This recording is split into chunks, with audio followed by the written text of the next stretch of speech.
Boa noite para todos. Sejamos todos muito bem-vindos. Quando nós nos referimos a Deus como sendo o Criador de todas as coisas, é muito comum que a gente se debruce sobre essa ideia, imaginando a sua criação infinita, os astros no espaço, a beleza das estrelas, a harmonia que acontece dentro das galáxias, dos próprios sistemas solares, a excelsitude da beleza que a gente pode ver nesse macrocosmos, que quanto mais a gente estuda, mais nós admiramos a sabedoria do Criador. Mas há aqueles que consideram a grandeza de Deus quando se deparam não com o que há de grandioso do lado de fora, mas com aquele microcosmos, aquela coisa minúscula. E quando a gente investiga a natureza íntima da matéria, a beleza do átomo, a questão das moléculas, a harmonia das forças subatômicas, e muitas pessoas se admiram do Criador em função de todas essas questões. Mas ainda há outros que, quando se discute Deus, falam da questão da vida, da beleza, da excelsitude, de como que a natureza está montada, como os ecossistemas existem, como os seres se comportam, como que a biologia organiza suas leis para produzir a vida. E a gente fica assim, às vezes, sem saber qual desses tem mais razão com respeito à grandeza do Criador. Mas muitos de nós esquecemos de uma outra área também significativa da criação de Deus e que a gente nem sempre percebe, que é a família, que também foi uma criação dele, porque Deus poderia simplesmente ter feito conosco uma coisa muito simples, ter nos criado hermafroditas, né? A gente podia nascer hermafrodita, não precisava de família, não precisava de marido, de nada. Vantagem que a gente não ia ter sogra, né? Então, você nascia sozinho, tinha seus filhos, é uma beleza, gente. E os meninos já podiam nascer assim, já mais ou menos madurinho, que quando nascia já ia embora, dava menos trabalho ainda, já rapidinho já crescia. Mas não foi assim que ele fez, não foi assim que ele concebeu. Ele criou a necessidade biológica de nós juntarmos duas sementes diferentes, juntar um gameta masculino com um feminino para que a gente pudesse ter a formação de um novo ser. Que sacação! Eu nunca ia pensar um negócio desse, né? Mas ele pensou de fazer dois seres, e aí cada um tem metade da informação genética, os dois se juntam, formam o outro, e o que é mais incrível, o menino nasce, e o ser humano possui uma característica que os outros mamíferos não têm, que é a dependência de seus pais. Você pega um potrinho, quando ele nasce, ele já vai ficando assim meio em pezinho, e daqui a pouco ele vai seguindo a mãe. Você pega um bezerrinho, e o Cleia que entende disso, aí já levanta, já vai embora. Macaquinho, tudo vai desse jeito. O ser humano não é assim. Nem o pescocinho, né? É um pescocinho mole, e você tem que cuidar, e dar banho, e tratar. E é nesse processo de cuidar, de tratar, que você vai cada vez se envolvendo mais e vai cada vez mais se apaixonando. E Deus ainda fez uma com a gente. Botou a carga genética nossa no menino. O menino nasce a nossa cara. Aí você olha, gente, olha bem, é você, né? Olha, que coisa. E a gente se enxerga no meninozinho, e isso vai provocando em nós toda uma relação de proximidade muito maior. Então, quando a gente analisa essa questão da família pelo lado que a sociologia nos coloca, a gente vê como foi inteligente essa estrutura, porque provocou a necessidade da criação dos vínculos. E quando a gente se dá conta, a gente está tudo junto. Por conta da necessidade das vinculações que a gente tem, a gente vai ficando próximo e os filhos vão crescendo, daqui a pouco vem neto, e quando você vê, você está com uma renca de gente em seu redor, exatamente por conta dessa ideia do Criador de dividir a nossa carga genética na metade para ter que ter outra pessoa para juntar conosco. Isso, visto por esse ângulo, já seria uma coisa extraordinária.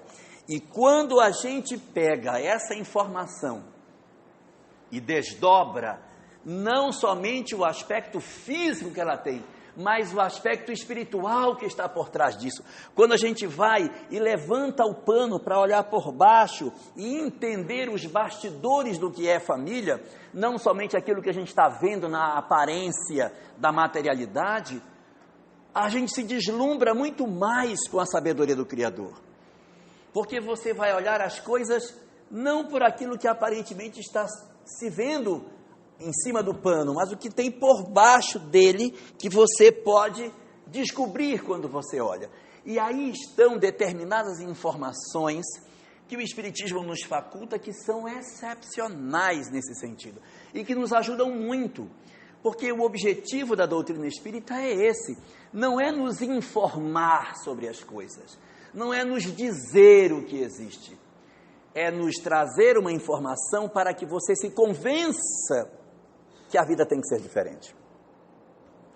O objetivo da mensagem espírita não é trazer informação para os nossos cérebros simplesmente. É bom conhecer, é bom saber, até para dar mais convicção, mas o objetivo dele não se encerra no conhecimento.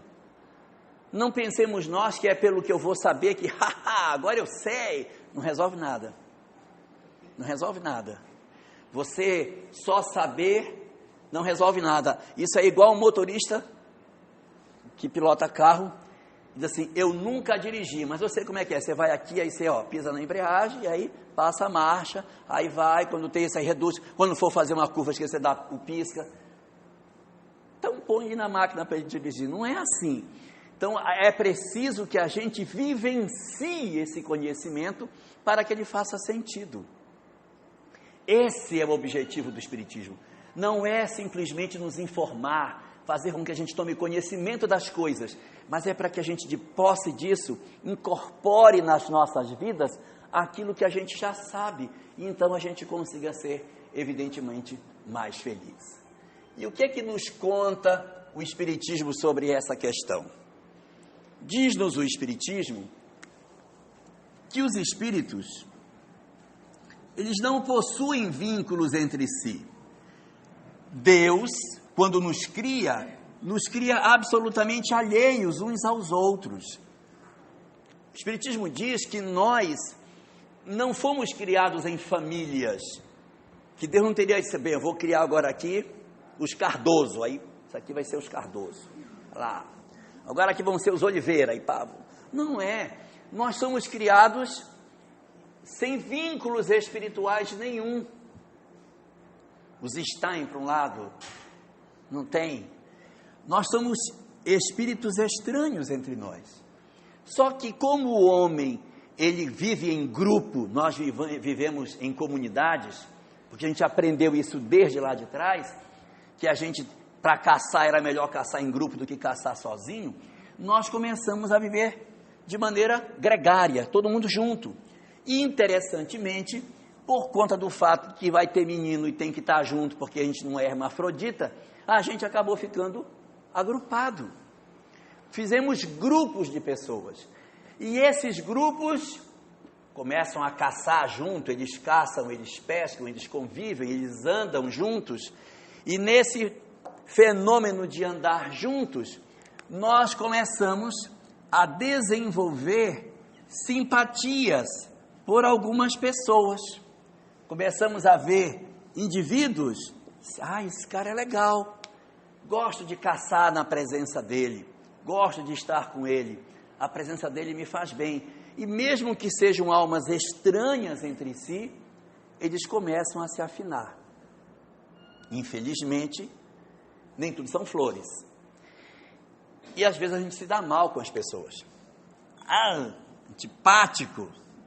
Nossa, fulano é um nojo, um horror. Se eu pudesse, gente. Ai, pessoa mais inservível. E aí a gente vai criando umas antipatias. Daquelas quando a pessoa chega, fulana, vamos para cá, deixa os outros, vamos embora. Aí deixa a pessoa rodada, né? Então você vai criando essas situações de inimizade, de antipatia, junto com os quadros de simpatia que a gente pode ter. Então a gente vai ficando aí nesse meio, não é? Nós, cercado dessas situações todas, a gente fica aí olhando a situação em nosso redor, marcada por pessoas... Ficou feio? Marcado por pessoas que a gente tem relação de afeto e relações de desafeto. O que vai acontecer? Diz-nos o Espiritismo que nós estamos marcados pela vida para amar. O grande objetivo pelo qual nós fomos criados é para que nós sejamos capazes de viver o amor. Enquanto nós não vivermos o amor que existe dentro de nós, a felicidade está longe da gente. A gente pode dar a desculpa que quiser dar, mas enquanto não amar, não consegue ser feliz. Não, até que quero, mas sabe, fulano é muito antipático. Não, com os outros dá, mas com meu sogro, né? Com meu sogro não dá. Com meu genro é muito difícil. Meu cunhado, gente. Cunhado é outra coisa boa. Então, com ele não dá. Então a gente dá mil desculpas, mas a verdade é que a lei não tem esse senão. A lei não possui isso assim. Não tem na lei assim. Amai ao próximo, vírgula, menos, não tem menos, só está lá colocado. Então, nós não conseguimos ser felizes quando a gente tem amores e desamores misturados com os nossos amores. Não dá para ser. Como diz o Gonzaguinha, não dá para ser feliz, não dá para ser feliz. Então, a gente acaba não tendo condição de ter felicidade por conta disso. E aí o que vai acontecer conosco? A tendência é que esses espíritos que a gente elegeu como nossos afetos fiquem próximos de nós. E aqueles outros que a gente de alguma maneira não conseguiu se relacionar satisfatoriamente, também fiquem próximos de nós. Os que são nossos amores ficam próximos porque nós atraímos pelo nosso pensamento. Nós gostamos da presença deles. De nós se irradia sentimentos que os atraem. E por conseguinte, quando a gente vai renascer, há a tendência de que essas almas se aproximem de nós para fazer parte do nosso grupo doméstico. E os outros que a gente tem desamor, por que eles vêm? Eles vêm não é porque Deus é sádico. E diz assim, né, você quer fazer uma família só com gente boa. Vou te mandar 2 para temperar. Não é assim. É porque a alma que odeia, a alma que tem mágoa, a alma que carrega raiva do outro, carrega o outro dentro de si. Quando eu odeio alguém, eu estou carregando esta pessoa dentro de mim. E aí que antes de nós renascermos, o nosso pensamento vibrando em cima de alguém, de um outro alguém que eu não gosto, eu acabo trazendo esta pessoa para próximo. Resultado, nós acabamos formando famílias que, via de regra, isso não é uma regra absoluta, elas são mescladas, formadas por espíritos afins e espíritos que têm dificuldade de relacionamento. Às vezes, Dois entre si são muito afins, mas esses dois que são afins não são afins com o outro que tem lá. Às vezes tem dois que são afins e um desses que é afim também é afim com o outro, e o outro que era afim não é afim com aquele terceiro. É uma bagunça mesmo, sabe? E aí a casa, ela tem aquelas coisas que a gente precisa cuidar exatamente pela possibilidade de que essas expressões do ontem, elas existem para que a gente consiga resolver o hoje. Há muitas pessoas que quando conhecem a doutrina espírita dizem assim, mas queria muito era saber, né? Quem é que é meu laço de desafeto do passado, para eu logo botar uma cruz do lado. Queria tanto saber o que foi que fulano fez. Saber o que o outro fez não vai nos ajudar, ainda vai nos atrapalhar. Por isso que a gente, quando renasce, há um apagamento da memória e só fica a sensação de compromisso, em que eu sinto que eu tenho um compromisso, mas eu não sei o que é, mas eu sei que eu não posso deixar. Eu sinto em mim que não posso, mas porque não posso, às vezes não nos é muito claro, mas grita dentro de nós as responsabilidades com as quais nós renascemos de outras existências. Então, conhecer não é a melhor opção, porque saber não nos ajuda, às vezes até nos desajuda. Você sentar na mesa para almoçar, dizer, hein mãe, a senhora, hein? Não dá, né? Se você for saber tudo do passado de um grupo familiar, ele não consegue caminhar, ele não consegue andar. Então, por isso que Deus, na sua misericórdia, coloca o véu do esquecimento para facilitar essas relações. Mas aí nós renascemos e formamos os nossos grupos familiares. Está na cara que o objetivo pelo qual esses espíritos que têm dificuldade conosco renascem no nosso lar, está na cara que isso é para quê? É para que você tenha a oportunidade nova de resolver o problema, de conseguir desfazer o que está errado, que você consiga desatar. Às vezes tem uma mágoa, uma diferença, às vezes é desde que nasce, não gosto de botar isso no colo, não, bota para lá. Não, aí desde pequeno parece existir uma rejeição, parece que há uma certa, parece dois ímãs que você tenta juntar e eles se repulsam, muito parecido. E aí está na cara, isso é lógico, que Deus coloca esses indivíduos próximos de nós para que você tenha novas oportunidades de refazer o caminho, de construir novas relações. Esse é o objetivo. Não é para repetir a mesma pisada. Não é para dizer, gente, cheguei em casa, botei no papel fulano, esses aqui são meus afetos, esses aqui eu não gosto. Só pode ser problema. Então eu vou castigar a partir de hoje. Deve ter algum problema, agora vai piorar aqui dentro de casa, que agora eu já sei. Aí piora, porque eu vou usar o conhecimento que eu tenho para piorar a minha vida? Não, eu preciso tentar resolver a minha história de vida. É por esta razão que Deus permite que essas almas renasçam na nossa casa, para que a gente consiga se resolver. Mas, e os outros? Os laços de afeto, eles renascem por quê? Qual o objetivo, gente? Porque se o meu objetivo é me resolver, se o meu objetivo é eu caminhar, e eu estou cheio de problema, se eu fosse Deus, eu fazia as famílias só com os problemas, que era para poder a pessoa rapidinho evoluir, né?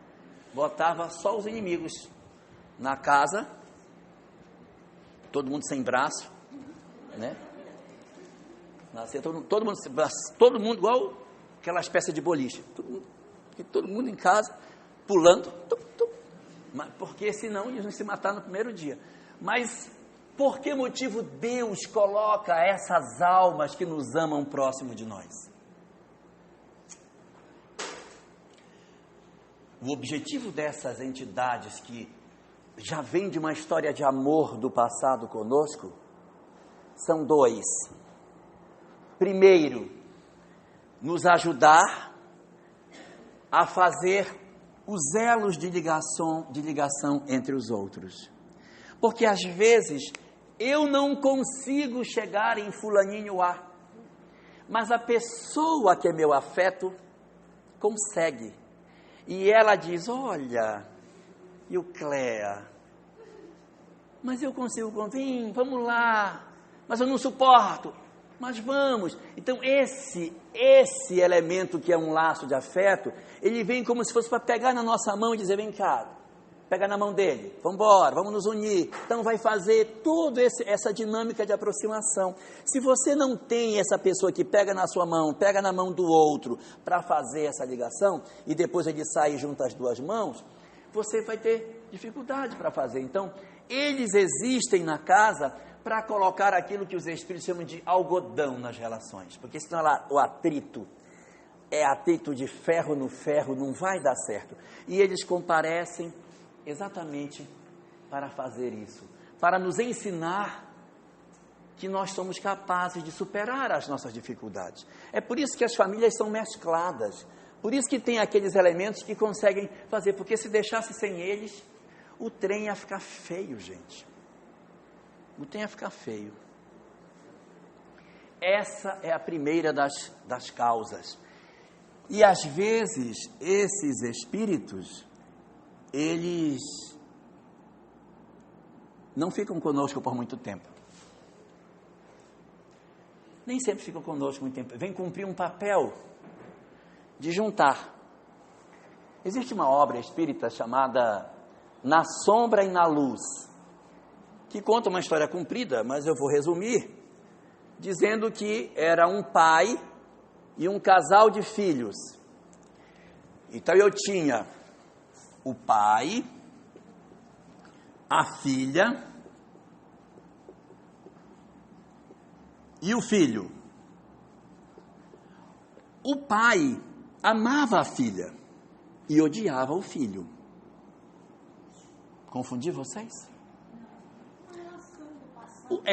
Por conta do passado, ele tinha uma relação do passado muito forte com a filha, e ele amava essa filha. E pelo mesmo passado, ele tinha uma relação dificílima com esse filho. O filho, por conta do histórico dele do ontem, havia nascido cego. O menino era cego. Violinista, cego. A menina era saudável. E o pai também saudável. A relação do pai com a filha, maravilhosa. A relação da menina com o irmão, maravilhosa. A relação do pai com o filho, péssima, terrível. O pai trabalhava numa indústria, um dia meteu a mão no braço na fábrica e perdeu um braço. Então ele ficou só com um braço. E o menino, violinista cego, e a menina saudável. Quem fazia a articulação da família para que ela funcionasse era a garota. Porque era ela que ia lá, pai, não, mano, não, vamos lá, tal. O menino tornou-se espírita. E a irmã lia as obras espíritas para ele, e ele aprendeu espiritismo de ouvido. O pai achava aquilo a coisa mais ridícula do mundo.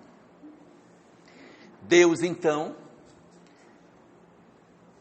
dentro da sua sabedoria, disse, está na hora desses dois se encontrarem.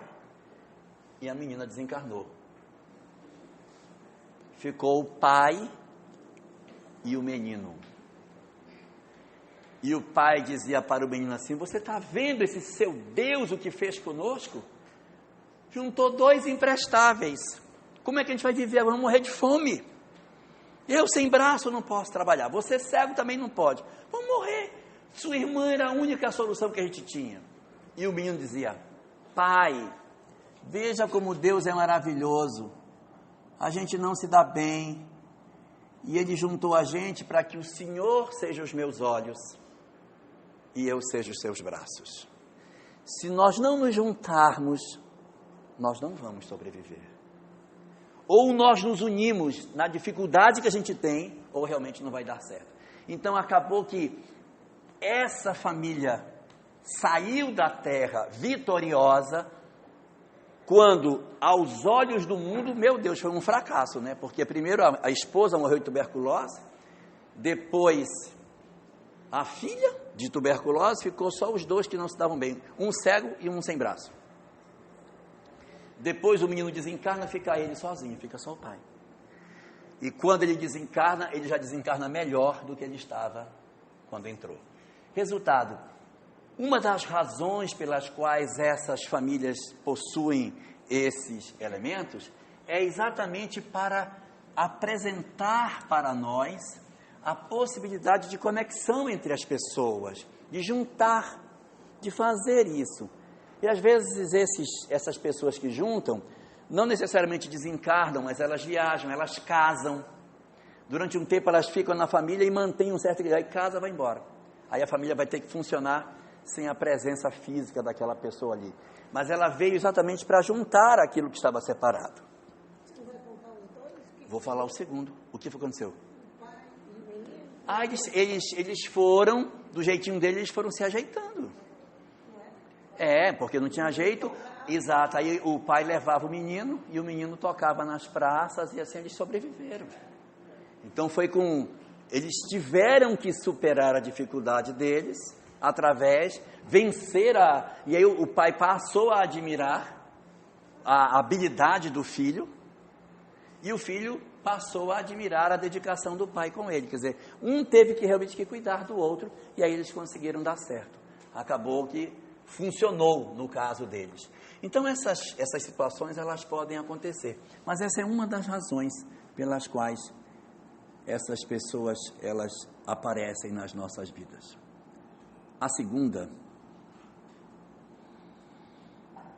é para nos dizer o quanto nós somos capazes de amar. Porque você, quando não tem um filho, você diz, eu lá consigo amar alguém, eu lá tenho paciência de amar os outros. Mas quando você tem um filho, que você se debruça num berço em cima de um filho, você vai descobrir o quanto de amor existe dentro de você. Meu Deus, como eu amo! Nossa, como eu sou capaz de amar! E essas entidades vêm exatamente para nos ensinar isso, para ser exatamente o elemento que vai nos impulsionar na direção de acreditar em nós mesmos. Eu sou capaz de amar, eu sou capaz de amar alguém. Às vezes, quando a gente é mais novo, tem os filhos, a gente é brabo, grita com o menino, até bate e tal. Depois que cresce, descobre que é tudo besteira. Não precisava ter batido, não resolvia bater. Mas aí já passou, não cresceu. Mas vem um neto. Aí você vê o neto, aí se derrete. Ai, meu Deus, meu neto. Aí o neto vai, quebra, deixa quebrar, lindo, quebra, meu filho. Ai, pode quebrar. E os filhos ficam assim, mas papai conosco nem era assim. E com ele, pois é, meu filho, porque se tivesse servido com você o que eu fiz, você não era do jeito que você é. Sinal de que não funciona, não dá certo, né? Tanto que tem um pessoal que fala que o avô é um cavalo brabo que o filho amansa para o neto montar, né? Então aí vai... Você vê a relação dos dos avós com os netos, é muito diferente da relação do pai com o filho. Parece que é outra pessoa, mas a gente vai adoçando, porque você vai descobrindo coisas que você não sabia de você, vai descobrindo que você é capaz de amar e você pensa que não era. Então essas convivências, elas existem exatamente para nos ensinar essas questões. E é nesse convívio familiar que nós iremos desenvolver as nossas capacidades, que nós iremos promover o desabrochar e o amadurecimento das nossas relações. É na convivência de uns com os outros que eu vou aprender cada vez mais o quanto amor eu posso sentir na minha vida. Que eu não sou tão torto quanto eu penso que eu sou. E aí quando eu olho, digo, gente, eu sou capaz de amar. Eu sou capaz. E aí eu passo a receber também o amor dos outros. É um espaço para que a gente exercite exatamente o que nós temos para fazer de mais importante, que é o amor. Se a gente não conseguir fazer isso, a gente está se perdendo na história. Nós não estamos sabendo aproveitar o tempo. Quando a gente passa pela vida e passa amargo, guardando mágoa, implicando, relembrando coisas que aconteceram anos, décadas atrás. Você lembra o que você fez comigo no Natal de 71, na casa da minha mãe, com a porta da geladeira aberta? O que foi que você falou para mim? Você lembra? Vou lá lembrar o que eu disse. Você não tinha nascido, imagino. Resultado: nossas vidas, elas na verdade são um grande hino de amor. E a doutrina espírita, ela traz informações preciosíssimas para nós. É que as nossas famílias, elas não nasceram na terra, não nasceram nesta existência. O que nos vinculou para que nós formássemos um grupo familiar não foi uma circunstância biológica, não foi um fortuito encontro de um espermatozoide com um óvulo que me deu aquela pessoa como filho. Não é. As nossas raízes são muito mais profundas do que a gente imagina. As nossas vinculações, elas são muito mais antigas do que a gente pode sonhar. A nossa experiência na Terra é apenas um ato do grande palco da vida. É apenas um momento no qual nós estamos nos encontrando numa determinada circunstância. Mas é apenas um pequenino momento de uma história que vai se perder no tempo. Nós nos encontramos e, em função das circunstâncias que a gente tem, das dificuldades que a gente possui, nós nos reencontramos para viver aquele grupo de experiências. Qual o objetivo? Desatar os nós, aproximar as pessoas, desenvolver o dom de amar, nos dedicarmos uns aos outros. E aí foi feito um arranjo, você pai, ela mãe, o outro filho, o outro aqui, de lá, aí montamos um arranjo. Aquele arranjo, o único objetivo é o exercício dos nossos sentimentos. E daí, daqui a um tempo, aquele arranjo vai se desfazer, ele se desfaz. Mas as nossas vinculações não se desfazem. Nós continuamos todos vinculados. Os laços que prendem as famílias são extremamente fortes. E quando a gente desfaz a vida material, os espíritos voltam a se reencontrar no mundo espiritual. Voltam a se reencontrar. E os que eram desafeto? Os que eram desafetos, que a gente odiava, que a gente tinha raiva, a gente não vai conviver, mas vai procurar. Porque a gente não fica em paz. Diz o Espiritismo que quando a gente tem assim um irmão que a gente não conseguiu se acertar, você vai desencarnar, tudo bem, beleza, vai passar um tempo, mas vai ter que reencontrar com ele. Vai encontrar. Porque é da lei, eu preciso dar e pedir perdão. Eu preciso conceder perdão e pedir perdão, para que eu esteja em paz. Então, às vezes, a gente não consegue resolver uma coisa aqui. Melhor seria se resolvesse aqui. Melhor é resolver logo. Não deu para resolver. Não deu, não deu. Lá vai resolver. De lá não vai escapar. Porque ninguém volta sem resolver suas pendências. Quando a gente tem um irmão, um parente que a gente não se resolveu, a tendência é que ele retorne numa próxima existência de novo perto. É a tendência. Mas para que ele volte, eu tenho que procurar por ele. Se a mágoa é muito grande, vai aguardar um pedaço. Vamos esperar, vamos deixar esse período mais crítico passar, mas a gente vai se reencontrar. Nós vamos reencontrar. E lá a gente vai reconstruir os nossos equívocos, vamos nos abraçar, vamos chorar, certamente haverá pedido de desculpa mútuo, e um novo desenho vai se fazer. E a gente volta de novo. E assim as famílias vão se reconstruindo, vão se articulando, vão se preparando, vão passando pelos cenários da vida. O importante é que o grupo existe para que a gente caminhe junto. É uma ilusão a gente achar que a gente vive em família e um vai sair na frente. Não sai. É como todo mundo amarrado pela fitinha, que vai todo mundo andando devagarinho. Tem que ir todo mundo junto, porque se eu dissesse, não, esse pessoal está me atrapalhando aqui, eu não consigo evoluir, o povo me atrapalha, vou cortar o fio e vou sair. É pior. Porque nós estamos juntos exatamente para que a gente consiga crescer. Eu lembro uma vez, aqui na federação, que veio uma senhora falar comigo, já faz tempo isso, vai fazer uns 20 anos. Ela disse assim, eu vejo vocês aqui no Centro Espírita, assim, fico com uma inveja, sabe? porque eu queria tanto evoluir, tanto evoluir, mas o meu marido não deixa eu evoluir.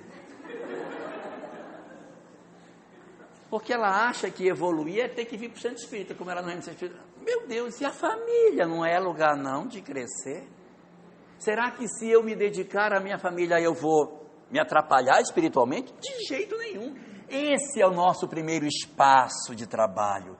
Esse é o nosso primeiro campo de semeadura. É o primeiro. Não é outro. Quem sabe a minha missão não é ir para Marte, colonizar. Menos. Acorda, Alice. Não é lá. Olha, é aqui. Né? Porque ela não vive do País das Maravilhas. Então, acorda, é aqui, é seu pai. Isso aqui eu vou lhe apresentar. Isso aqui é seu pai, eu vou lhe apresentar. Isso aqui é sua mãe. Porque a gente fica procurando mil coisas e o espaço está bem perto de nós. E essa é a grande beleza que a gente tem quando descobre a doutrina espírita, que as nossas famílias, com defeitos ou sem defeitos, com problemas ou sem problemas, é a nossa família. E daí, qual é o problema? Qual é o problema de eu ter uma família complicada? Qual é o problema? Qual é o problema de eu ter uma família que tem dificuldades? Qual é o problema de você ter filhos difíceis, uma esposa problemática? Qual é o problema? As nossas famílias, aqui nós não nascemos na terra para viver aquelas cenas de propaganda de margarina, sabe, assim, todo mundo rindo, aí passando manteiga no pão, todo mundo maravilhoso. Não é assim. As nossas famílias têm problema. Você tem um filho que é mais difícil, aí o outro já é um pouco mais agressivo, você tem que ter paciência com ele. Você tem um pai mais carrancudo, ou uma mãe mais severa, daquelas que marca no pé. Às vezes tem um irmão que é terrível, tudo ele mexe seu, não respeita as suas roupas, não respeita nada, nem sua escova de dente, e aí você sofre com uma pessoa dessa. Ou às vezes, tá tudo beleza, você tem uma esposa maravilhosa, você tem uma condição financeira tranquila e tal, mas você tem filhos difíceis, em que a sua luta é tentar colocar o cara de pé. Você põe de pé, você põe o cara de pé. E aí é o esforço de você não desistir das pessoas.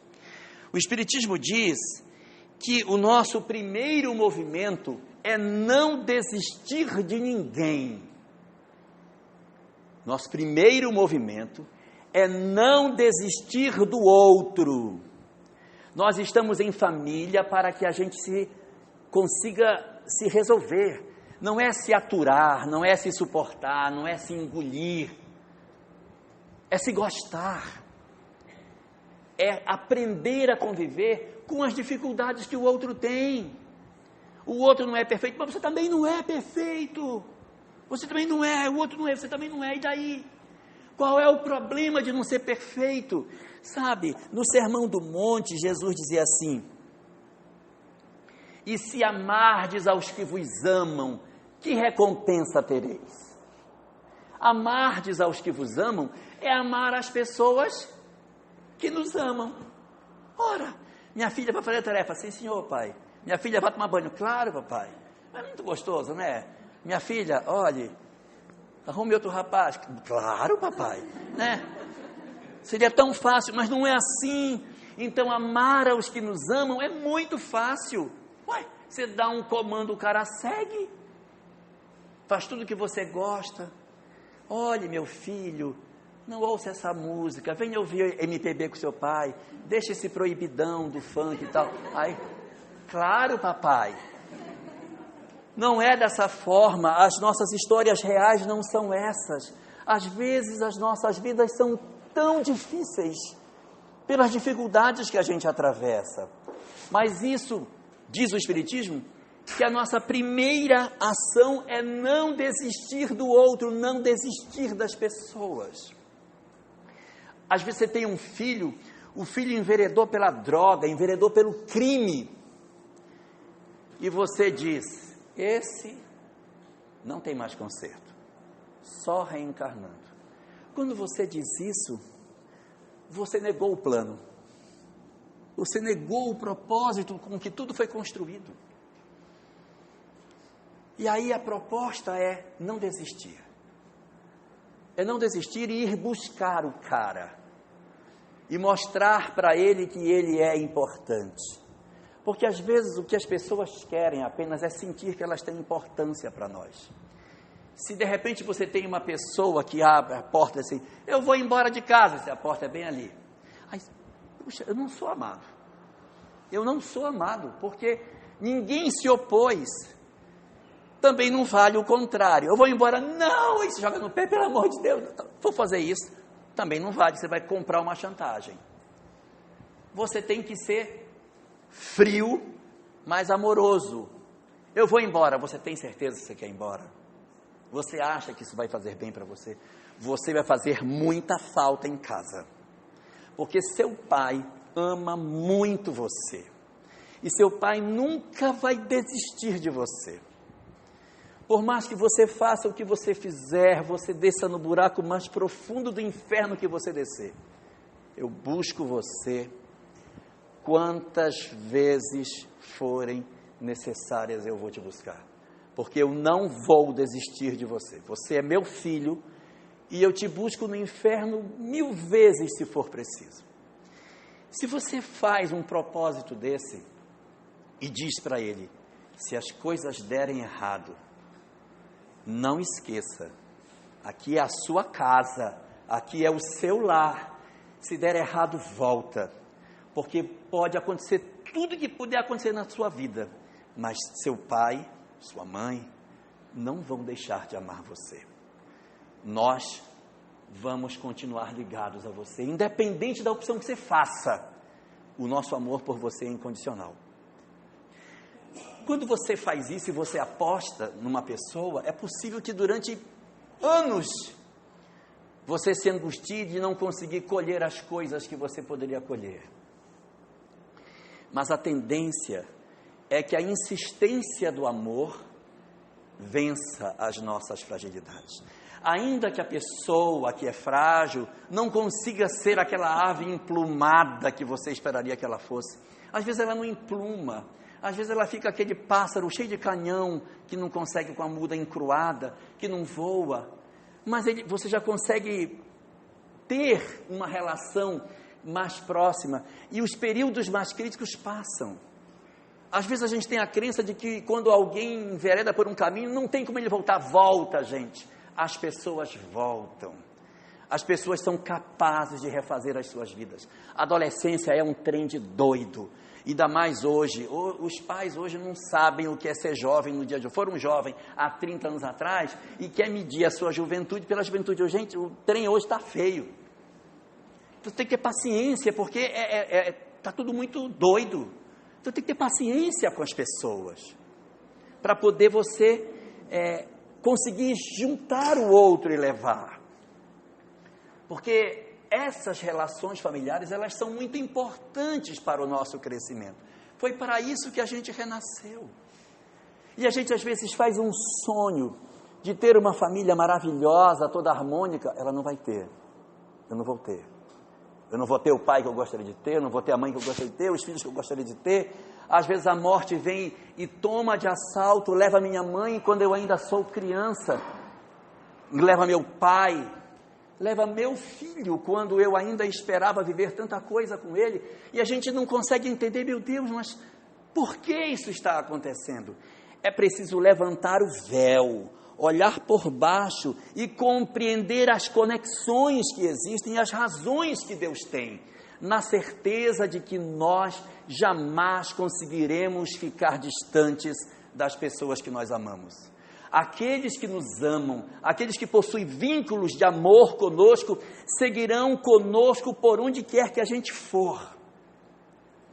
E eu estou dizendo isso, não é porque a gente esteja falando apenas por um aspecto filosófico.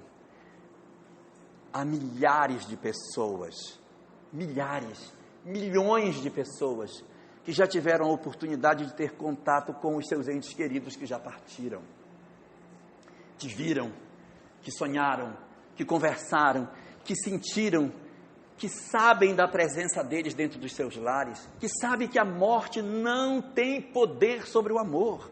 Ora, se Deus é o amor e é a maior força do universo, que força pode ser maior do que Deus? Se Deus realmente é formado de amor, O que pode superar o amor? Será que a morte tem o poder de separar aqueles que se amam? Quando nós sabemos que a vida é tão transitória e existe toda uma conexão espiritual que nos vincula, que nos traz para a vida física, não faz muito sentido a gente acreditar que de repente a vida seja só essa vida material. Porque se ela for só isso, estaríamos negando toda aquela sabedoria do Criador, toda aquela majestade. Se você tem dúvida que existe vida após a morte, olha para o espaço infinito, olha as galáxias, olha as estrelas e pergunte aos astrônomos como pode tanta beleza existir. E se você não tiver ainda a convicção, pergunte aos que investigam a biologia, que vão para dentro do microcosmos, aqueles que investigam a natureza íntima da matéria, para que eles nos revelem o que se passa no interior dos átomos, para a gente saber a excelsitude de tudo isso. E os que estudam a biologia, o que teriam para nos dizer da existência de um Criador? É este mesmo Criador que criou todas essas coisas que a gente sabe, conhece, que também nos deu a excelsitude de sermos almas imortais, dotados de um dom extraordinário, que estamos na Terra unicamente para crescer espiritualmente. E é nessa relação entre a família que a gente vai descobrir que, no fundo, nós estamos aqui para cuidar dos outros, que nós não nascemos para sermos sozinhos, e que essa grande teia em que um colabora com o outro, um ajuda o outro, que vai construindo as nossas relações, que nós vamos trabalhando e resgatando os outros e resgatando a nós mesmos, que a gente vai mexendo nas vinculações espirituais e nós mesmos exercendo o papel de nos libertarmos das nossas dificuldades mais profundas que a gente tem. Segundo a doutrina espírita, ninguém se salva sozinho, ninguém consegue se salvar só. O objetivo da salvação humana é que a gente tente de alguma forma fazer essa conexão da nossa libertação e daqueles que estão ao nosso redor. Eu queria aproveitar. Posso contar uma história?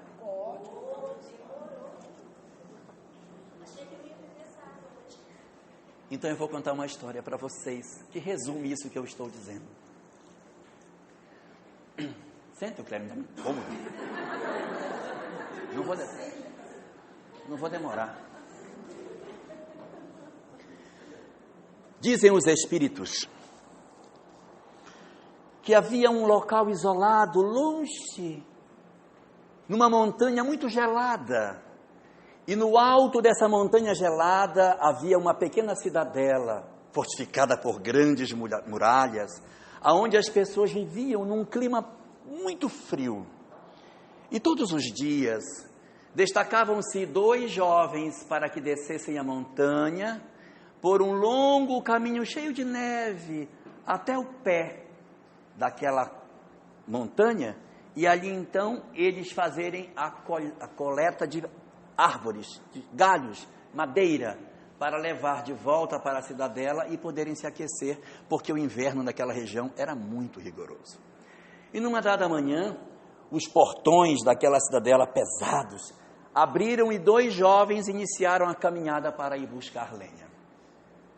Desceram com rapidez a montanha, rumo à floresta, acharam a lenha que precisavam, cortaram, fizeram os feixes, colocaram os feixes nas costas, e quando vinham subindo a montanha de volta, um deles disse: olhe, o céu está ficando muito escuro, vai cair uma borrasca, nós temos que apressar o passo, porque se nós pegarmos essa borrasca no meio do caminho, nós não iremos sobreviver, é muita neve que está vindo, é uma tempestade de neve, vamos apressar o passo. E aí começaram a apressar o passo para retornar mais rapidamente para a cidadela. E numa das curvas que eles fizeram no caminho, um deles avistou na beira da estrada um ponto negro, uma coisa escura colocada bem do canto do caminho. Um desses rapazes foi diminuindo a marcha, parou, colocou a lenha no chão. Era um casaco, uma roupa de frio muito pesada. Ele abriu a roupa de frio e dentro havia um bebê, um bebezinho, todo enregelado de frio. Ele olhou a criança e quando ele fez o movimento que ia pegar a criança, o outro em pé com a lenha nas costas disse: não me diga que você vai querer levar o bebê. E ele disse: mas é lógico, se eu deixar a criança aqui, ela vai morrer de frio, olha a borrasca que está vindo. E disse o outro: mas é melhor que morra um do que morrer 3, porque se você levar esse menino, em vez de morrer um, vai morrer 3, não vamos chegar em tempo, ele vai pesar demais, nós não temos como esperar mais, nós temos que seguir. Eu não vou deixá-lo aqui. Bom, se você não vai deixar, o problema é seu, eu vou embora. Acomodou a lenha nas costas e com passadas bem largas foi se afastando e deixando o companheiro para trás. Ele, mais piedoso, se ajoelhou, pegou a criança, os lábios dela estavam arroxeados de frio, e ele pegou a criança, preocupado com ela, abriu a própria roupa, colocou a criança bem perto do peito para que a criança se aquecesse, fechou o casaco de volta e só com uma mão conseguiu colocar a lenha nas costas e começou a subida. Gente, que dificuldade.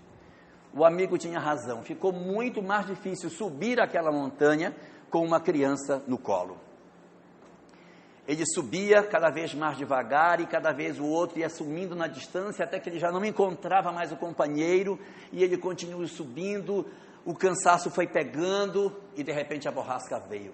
Forte, pesada, neve pesada, ele com muita dificuldade se arrastando no meio daquele vento super gelado, só conseguiu chegar na cidadela à noite.